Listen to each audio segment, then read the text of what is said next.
ሁሉም ሰው ሱፐር ቢንግ ወይም ከተፈጥሮ በላይ የሆነ ኃይል እንዲኖረው ይፈልጋል። አንወሻሽና እናንተም ጭምር አይደል? እስቲ እንበልና ትምህርት ቤት ወይም የሆነ ስራ ቦታ በጠዋት ተነስታችሁ አድካሚ ጉዞ እያደረጋችሁ ከምትሄዱና በአየር ላይ ልክ እንደ ሱፐርማን ወይም በፍጥነት ልክ እንደ ፍላሽ ብትሄዱ አናትፈልጉ? አክቹዋሊ ይህ መቼም አይሆንም። እነዚህ የፊልም ካራክተሮች ናቸው። ግን በእውነተኛ ዓለም ይህ በሰው የተፈጥሮ አቅም ብቻ ሊሆንበት የሚችለው አቅም ምናልባት ቢሰላ በፐርሰንት ከመቶ 1% ብቻ ነው። ምናልባት እርሱም በጸሎት። ታዲያ ይህንን ማድረግ የማንችልበት ዋነኛው ምክንያት መገኛችን ከምድር በመሆኑ የምድር ባህሪ ስለምንይዝ ነው። ታዲያ እነዚህን የምድር ባህሪያት ለማወቅ ከፈለግን ትንሽ ስለ ፊዚክስ ማወቅ አለብን። ትንሽ አልኩ። ስለዚህ ይህንን ለመረዳት ከእነዚህ ሰዎች መምረጥ ይኖርብናል። ኡፕስ አለፍኩት።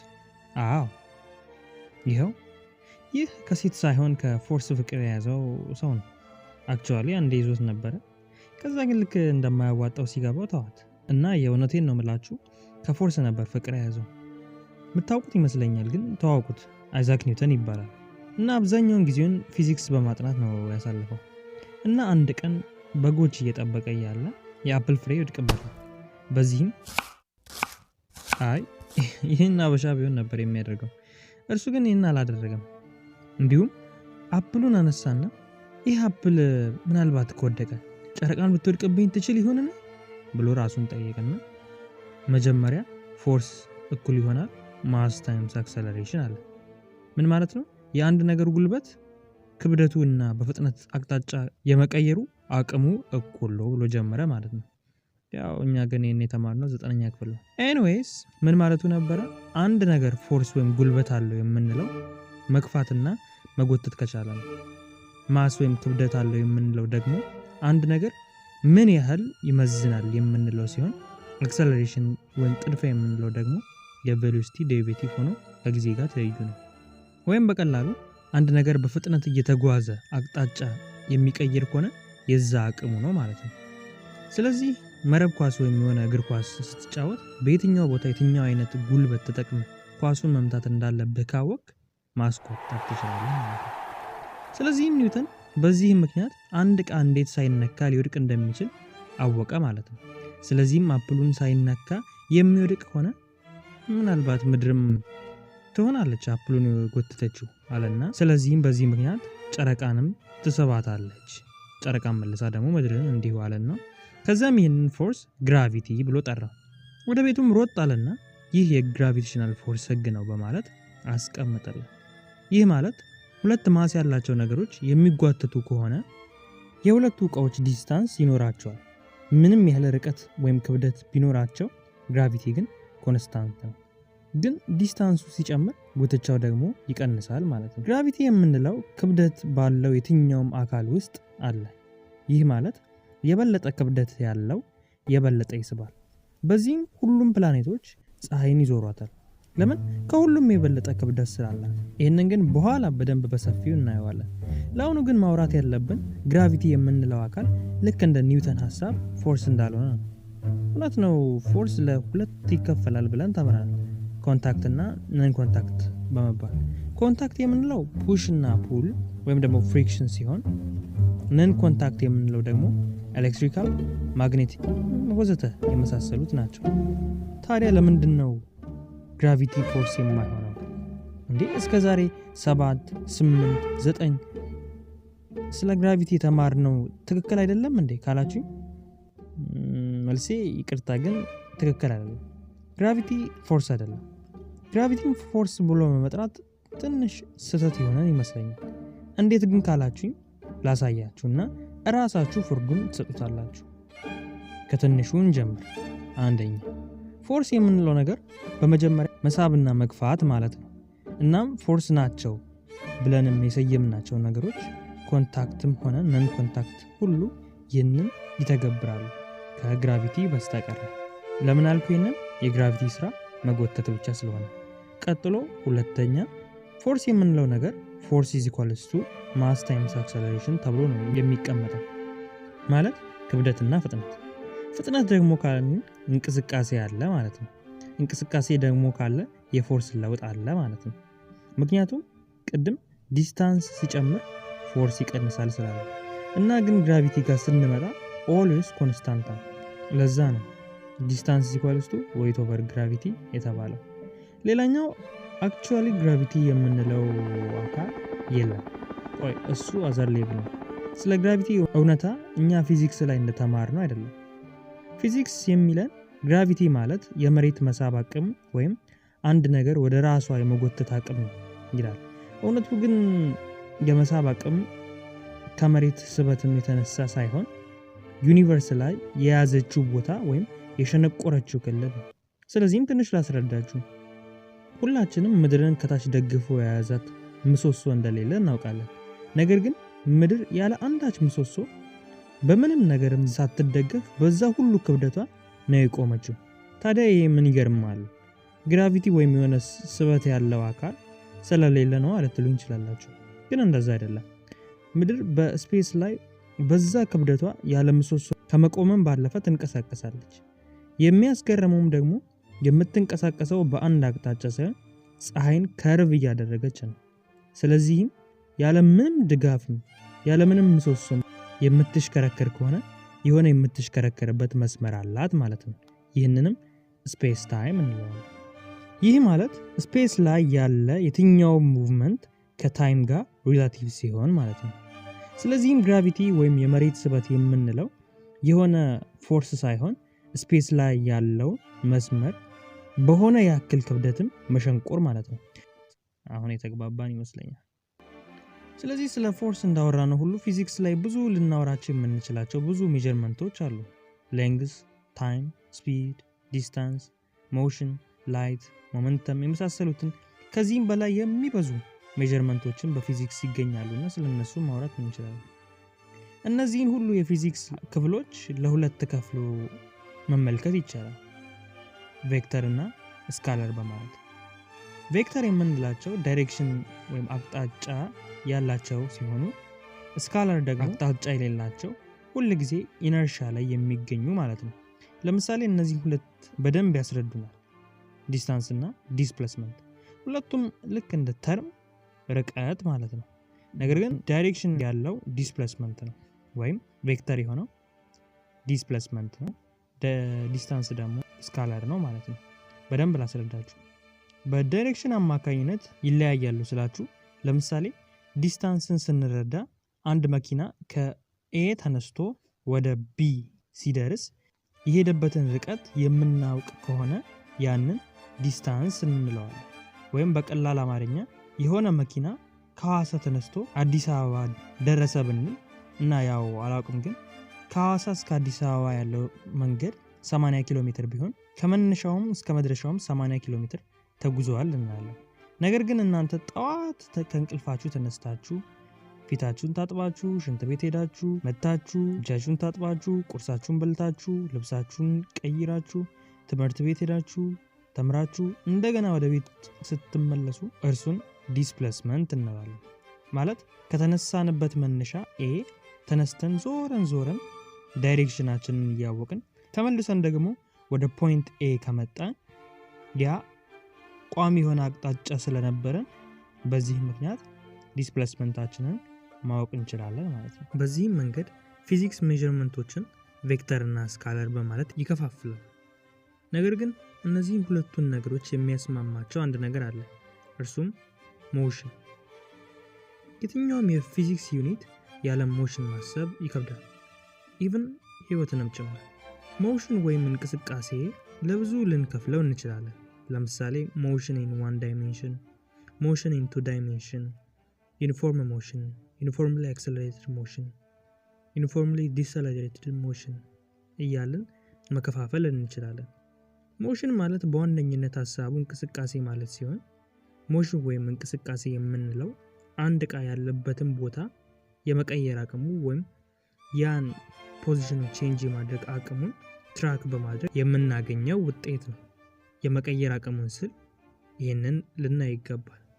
ብቻ በዋነኝነት ሞሽን ቼንጅ ኦፍ ፖዚሽን ልንለው እንችላለን። ሞሽን በአጠቃላይ ለአራት ሊከፈል ይችላል። እነርሱም ስትሬት ላይን ሞሽን፣ ካልቪነሪ ሞሽን፣ ሮታሪ ሞሽን እና ቫይብራቶሪ ሞሽን በመባል ይከፈላሉ። ስትሬት ላይን ሞሽን የምንለው ወይም ሊነር ሞሽን የምንለው የሞሽን አይነት ሲሆን አንድ ቁስ አካል ከተነሳበት መነሻ ነጥቡ ጀምሮ እስከ መድረሻው ነጥቡ ድረስ ተመሳሳይ የሆነ ፓዝዌይ የሚጠቀም ከሆነ ሊነር ሞሽን እንለዋለን። ሊነር ሞሽን የምንለው አንዳንዴ ግን ይህንን ሞሽን ቱ ዳይሜንሽን ብለን ልንጠራው እንችላለን። ሁለተኛው ሮተሪ ወይም ደግሞ ሰርኩላቶሪ ሞሽን የምንለው ወይም ሰርኩላር ሞሽን። ይህ የሞሽን አይነት የትኛውም ቁስ አካል የሚያደርገው ጉዞ ከርቭ ፓዝዌይ የሚጠቀም ከሆነ ወይም በሆነ የጊዜ ሂደት ውስጥ ጉዞን ከርቭ የሚያደርግ ከሆነ ሮተሪ ሞሽን እንለዋለን። ግን ቆይ አንድ ጥያቄ አለ። ለምንድነው የቀለበት መንገድ ላይ የትራፊክ መብራት የማንጠቀመው? ታውቃላችሁ? ግን የፊዚክስ ህግ ነው። እስቲ ካወቃችሁ ኮሜንት ላይ አስቀምጡ።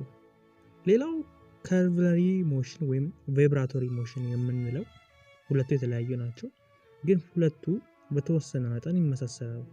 ማለትም ከርቭለሪ ሞሽን የምንለው አንድ ኦብጀክት በሚያደርገው እንቅስቃሴ የሚያደርገው ከርቭ ፓስ ሲሆን በደንብ የቀለበትን መንገድ ይሄ የሚገልጽልን ይመስለኛል።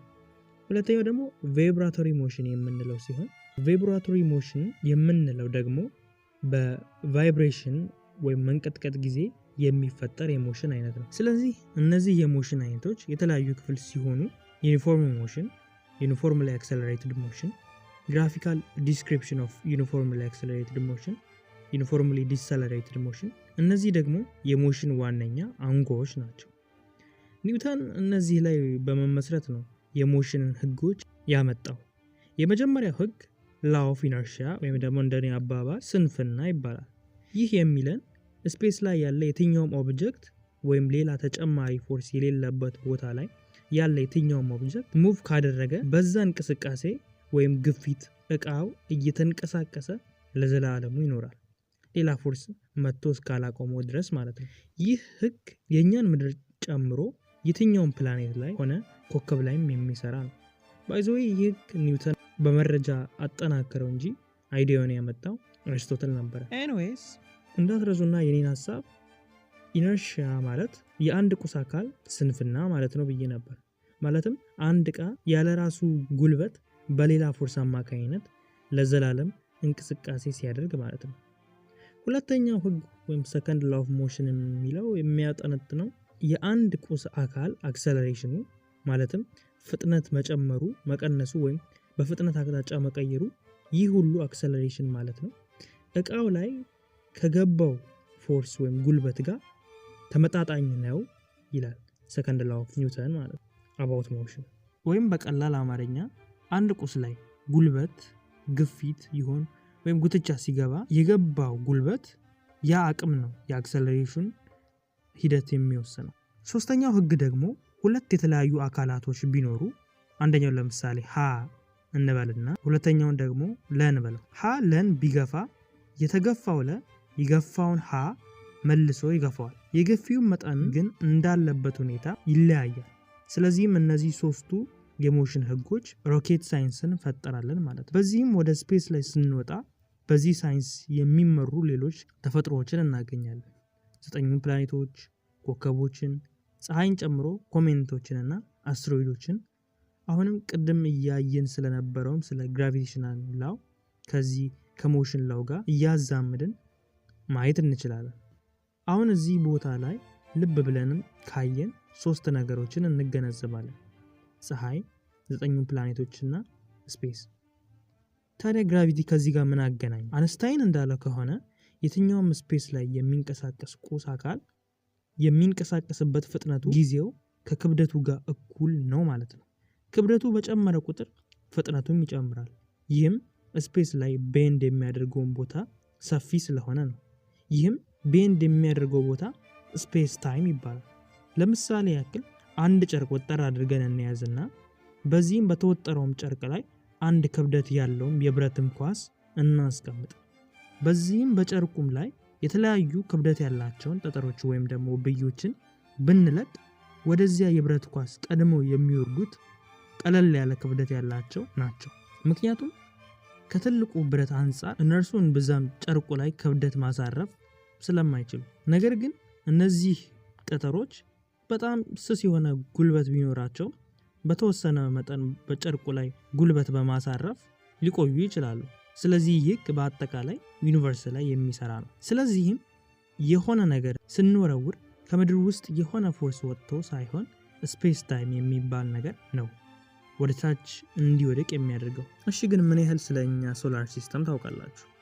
የኛ ሶላር ሲስተም ወይም ስርዓተ ፀሐይ ቀበቶ እንዳለው ታውቃላችሁ?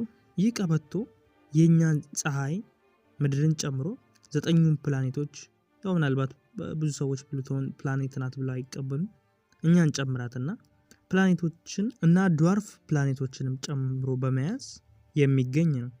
በእኛ ስርዓተ ፀሐይ ውስጥ ትልቁ ክብደት ያላት ፀሐይ ናት። የተሰራችውም ከሃይድሮጂን እና ከሂሊየም ጋዞች ሲሆኑ በኃይለኛ ግለት የቀለጠ መሬትም አላት።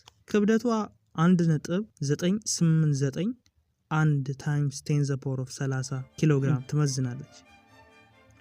ከሷ በመቀጠል ሜርኩሪ ኦልሞስት ክብደቷ 3.30 ታይምስ 10⁻23 ኪሎግራም፣ በመቀጠል ቬነስ 4.87 ታይምስ 10⁻24 ኪሎግራም፣ ከዛ ምድር 5.97 ታይምስ 10⁻25 ኪሎግራም፣ ማርስ 6.41 ታይምስ 10⁻24 ኪሎግራም፣ ጁፒተር እቺ ትልቋ ፕላኔት ናት 1.899 ታይምስ 10⁻27 ኪሎግራም፣ ሳተርን 5.685 ታይምስ 10⁻26 ኪሎግራም፣ ዩራነስ 8.682 ታይምስ 10⁻26 ኪሎግራም፣ ኔፕቹን 1.024 ታይምስ 10⁻26 ኪሎግራም እና ያው በመጨረሻ ፕሉቶ 1.309 ታይምስ 10⁻22 ኪሎግራም። ከዚህ ደግሞ ከፍ ብለን ስንሄድ ልክ እንደኛ አይነት ያሉ ስርዓተ ፀሐዮች አብሶሉትሊ ኮከቦች እና የተለያዩ ከዋክብቶችን ያለበት ስብስብ፣ ይህም በአጠቃላይ ሚልኪ ዌይ ይባላል። የስብስቡ ስም ደግሞ ጋላክሲ። ከዛ እንዲሁም ደግሞ የኛን ጋላክሲ የምትመስል ጎረቤት አለችን፣ እሷ አንድሮሜዳ ትባላለች። እንደዚህም እያለን ብዙ ስንሄድ እንደዚህ የሚመሳሰሉ ብዙ ጋላክሲዎችን እናያለን።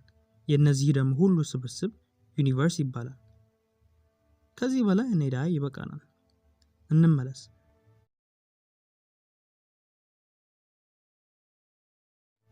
ስንመለስ ግን ካስተዋላችሁ ስፔስሺፓችን እንዲህ ነው የተመለሰው። ለምን እንዲህ ተመለሰ? ይህ ሞሽን የሚገለጽበት አንድ አካሄድ አለ፣ እሱም ፕሮጀክታይል ሞሽን ይባላል። ምድር ላይ ከሆነ የትኛውም ቦታ ይሰራል። የትኛውም በአየር ላይ ተንሳፋፊ የሆነ አካል ይህንን ህግ ይተገብራል። ፕሮጀክታይል ሞሽን በዋነኝነት ሀሳቡ አንድ ዕቃ ለምሳሌ ኳስ ወደ አየር ቢወረወር አየር ላይ የሚወርድበት ኢነርጂ ፖቴንሻል ኢነርጂ ይባላል። ለምን ነው ፎርስ ያላልከው? ለምን ኢነርጂ ያልክ ካላችሁኝ በዋነኝነት የተወረወረበት ኃይሉ ፎርስ ሳይሆን ኢነርጂ ስለሆነ እና ለምንድን ነው ፎርስ ያላልከው? ለምን ኢነርጂ ያልክ ካላችሁ ምክንያቱ የሆነው እንዲወረወር ጉልበቱ ያወጣው አካል ፎርስ ሲባል ወደ ተወረወረው ዕቃ ውስጥ ደግሞ የገባው ኃይል ኢነርጂ ይባላል። ስለዚህም ለዚህ ነው ፖቴንሻል ኢነርጂ ያልኳችሁ። ሲወረወር የነበረበት ኢነርጂ ደግሞ ፖቴንሻል ኢነርጂ በውስጡ ሰርቶ ካለቀ በኋላ የሚቀጥለው ኢነርጂ ካይናቲክ ኢነርጂ ይባላል ማለት ነው። ይህም በዕቃው ማስ ወይም ክብደት ጋር ትይዩ ነው ማለት ነው። ስለ ፊዚክስ አውርተን ስለማንጨርስ እዚች ጋር ብንገደበው መልካም ይመስለኛል። እንደዚህ አይነት የትምህርት ኮንቴንት የሚመቻችሁ ከሆነ ላይክ እና ሰብስክራይብ እንዳይረሳ። መልካም ጊዜ።